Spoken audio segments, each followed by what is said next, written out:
The Giants of God, Part I. The Awakening of Shadows, before Rome rose in marble and flame. The heavens once touched the earth. Angels walked among men, and faith was the foundation of the world. But as centuries passed, men forgot. Temples became palaces, prayers became politics, and the throne of God grew distant beneath the weight of human pride and from the shadows of creation. Something stirred. In the forbidden valleys beyond the Tiber, a mountain split apart with a scream of the earth. The sky dimmed, and thunder rolled for 7 nights. From the cracks of the world, ancient giants, the Nephilim, awoke. Their forms were terrible, flesh of stone, blood of fire. Once servants of the divine, now twisted by centuries of slumber and hate, they had returned to reclaim a world that had forgotten its creator. Amid the chaos stood Cassius, commander of the Roman legions. He had known war, but never fear until that night. From the walls of Rome, he saw the earth shatter. Flames consumed the horizon. A colossal hand, large as a cathedral, rose from the depths beneath the city. Statues of the gods crumbled. Temples fell. The people screamed for salvation that would not come. Cassius fell to his knees among the burning stones. His armor cracked, his faith long buried beneath years of conquest. But then, the sky opened. A light, pure and golden, broke through the smoke, and within it, a voice vast as eternity itself. When faith is lost, the giants shall rise to reclaim the world. A sword of living flame descended from the heavens, striking the ground before him.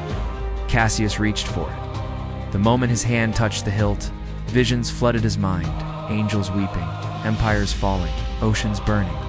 And the voice spoke again, "Rise, warrior of Rome, for only faith can slay the monsters born from pride." Cassius stood. The fire of heaven burned in his eyes. He gathered the remnants of his legion, those still faithful, still breathing, and forged them anew as the Legio Dei, the Legion of God. They marched under a banner of light, no longer for empire, but for salvation. At the valley's edge, the first of the giants awaited. It was called Orin the Devourer, its shadow covering the land like night. Cassius raised the sword, whispered a prayer, charged. Steel clashed with stone, and thunder answered their war cries. The sky wept fire, and rivers turned to steam. When the battle ended, Orin fell, its chest split open, and from within poured light instead of blood. Cassius lifted his sword to the heavens. Lightning struck its blade, and for the first time, Rome saw the face of God once more. But the voice whispered softly in his heart, "This is but the first." Part 2. The journey through shadows and fire, the desert was endless, a wasteland of dust, bones and silent echoes of the fallen. For 40 days and nights, Cassius and his weary soldiers marched beneath a burning sun, guided only by a single star, the eye of heaven, each night. Cassius knelt before the dying embers of their campfire, whispering, "Let my weakness become your strength, O Lord." But the wind whispered back, cold and mocking, "Do you truly believe?" Doubt crept into his heart. Men began to fall, lost to hunger and despair. Yet Cassius pressed onward, his eyes fixed upon the distant mountain. The place was whispered in prophecy as the mountain of the forgotten at the valley's edge. Black pillars jutted from the earth, carved with faces frozen in agony. A deep voice rolled across the ground, "Turn back, mortal. The mountain belongs to the condemned." From the mist emerged the warden of the pit, a chained giant, half man, half serpent, forged from shadow and flame. Its eyes burned like dying suns. Cassius raised his sword, its glow trembling like faith itself. If faith cannot enter, then nothing holy remains. The warden struck, chains whipping through the air, stone shattering under its fury. Cassius was thrown to the ground, his army scattered. In the chaos he prayed, and from his voice rose a burst of divine light. Through the storm descended Seraphil, the angel of flame, her wings of molten gold scattering the shadows. "Why do you fight, son of Rome?" she asked, For glory? For empire? For faith, Cassius gasped, so that mankind may remember God. The angel's gaze softened. She touched his brow, and visions filled his mind of angels bound in chains, of men who tried to become gods, and of the giants born from human pride. The giants you fight were born from within, she said. When pride overcomes faith, the monsters awaken. She pointed toward the distant peak, lightning circling it like a crown. There lies the heart of God, sealed by man's sin, waiting for a soul of true belief. With her flaming blade, Seraphil struck down the warden, and the valley opened before Cassius. Go, she whispered, for your time is written in the light. For 7 days, Cassius climbed the mountain. Ash rained like snow, and molten rivers glowed below. At night, the wind carried voices, the cries of those who had lost faith. One night, shadow appeared before him, a reflection of himself, scarred, hollow, faithless. It spoke in his own voice. You are no savior. You seek redemption only for your guilt. Cassius drew his sword, trembling. Steel met shadow, faith against fear. Every strike echoed with memories of failure. When his strength finally broke, Cassius fell to his knees and whispered, not by might, but by faith. A radiant burst filled the air, and the shadow dissolved into dust. Dawn rose, and before him stood the gates of the temple. Inside, the heart of God pulsed with living light, bound within a cage of iron thorns. Cassius approached, his eyes filled with tears. He could feel the voices of humankind echoing within, pleas, prayers, and silence. He whispered, if faith still has meaning. Let this heart beat once more for the world, a divine voice answered. Echoing through the chamber, courage without faith is pride. Faith without sacrifice is nothing. You have proven courage, my son, but your final test awaits. The temple shook. Cassius looked to the horizon and saw Rome burning. The final giant had risen, Morther, the beast of the abyss, born from mankind's deepest sin.